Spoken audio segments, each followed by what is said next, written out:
Winfield Middle School, and welcome to the Crow's Nest. I'm Charlie K. And I'm Millie, and today is Tuesday, April 27th, 2021.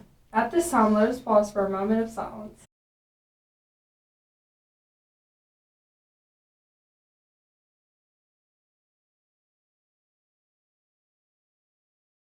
Please stand for the Pledge of Allegiance. Attention, salute, pledge.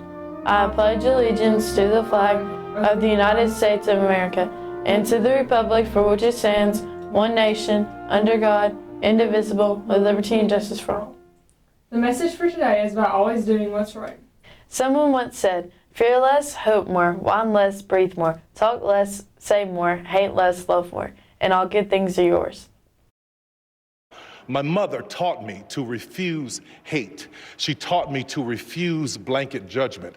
And in this time, and with all of the internet and social media and algorithms and everything that wants us to think a certain way, the 24-hour news cycle, it is my hope that all of us would teach our kids, and not only to remember, just refuse hate. Don't hate anybody. I refuse to hate someone because they are Mexican or because they are black or white. I refuse to hate someone because they are a police officer. I refuse to hate someone because they are Asian. I would hope that we would refuse hate. And I want to take this Jean Herschel Humanitarian Award and dedicate it to anyone who wants to stand in the middle, no matter what's around the walls, stand in the middle, because that's where healing happens. That's where conversation happens. That's where change happens. It happens in the middle. So anyone who wants to meet me in the middle, to refuse hate, to refuse blanket judgment, and to help lift someone's feet off the ground, this one is for you too. For lunch today, our menu will be turkey roast or chicken nuggets, mashed potatoes, green beans, brownies, and an apple. Or you could choose a PB&J grab and go. WMS, you only have this week to tell us a joke on air. We'd love to see you on the Crow's Nest, so email us your jokes today. It's Joke of the day, joke of the day, it's the Crow's Nest, joke of the day.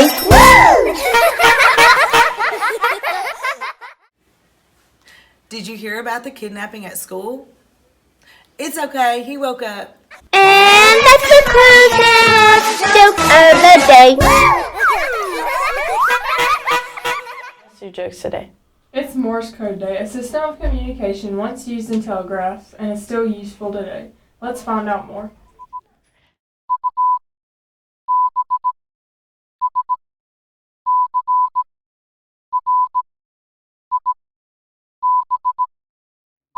Did you get that? If you lived in the 1850s or are a modern amateur radio operator, you might have. That's Morse code, and in an age of constant information communication, it wasn't too long ago that this communication method was vital to making the world go round. Back in the early 1800s, engineers and scientists were just starting to pioneer electrical communication methods. In 1836, Samuel Morse, Joseph Henry, and Alfred Vail invented the electrical telegraph system. It was the first system that allowed communication over great distances. However, there was a problem. It could only communicate pulses of electricity to another machine. This meant that you wouldn't be able to communicate using voice or text, so a new way of getting messages across the world was needed. A code was developed by none other than Samuel Morse to translate electrical pulses back into the original message. Originally, Morse's code only incorporated numbers, but Vail helped expand it to include letters and other characters. Morse code was born. The code assigned a sequence of short and long pulses to numbers and letters. Later, these pulses would be thought of as dots and dashes. The rules of Morse code are as follows. Each dot serves as the basis of time for the code. One dash is equivalent to the length of 3 dots. After each character, there's a silence that is equivalent to the length of 1 dot. This relative timing allows for Morse code to be easily sped up and slowed down, all while keeping the same pace. As far as how Samuel Morse and Alfred Vail decided on how to assign the specific sequences of dots and dashes to each letter, they actually studied the frequency of which each letter was used in the English language. They then assigned the easier dot and dash sequences to the most used letters during that time period. For example, E, the most common letter, is represented by a single dot. Originally, telegraph machines would mark sheets of tape with the message, but eventually telegraph operators learned to translate these dots and dashes audibly, making the tape unnecessary. This also meant that Morse code started being taught as an audible language, rather than a written one of symbols. In 1905, the International Morse Code Distress Signal was used, otherwise known as SOS. This became the standard maritime distress signal around the world within the coming years.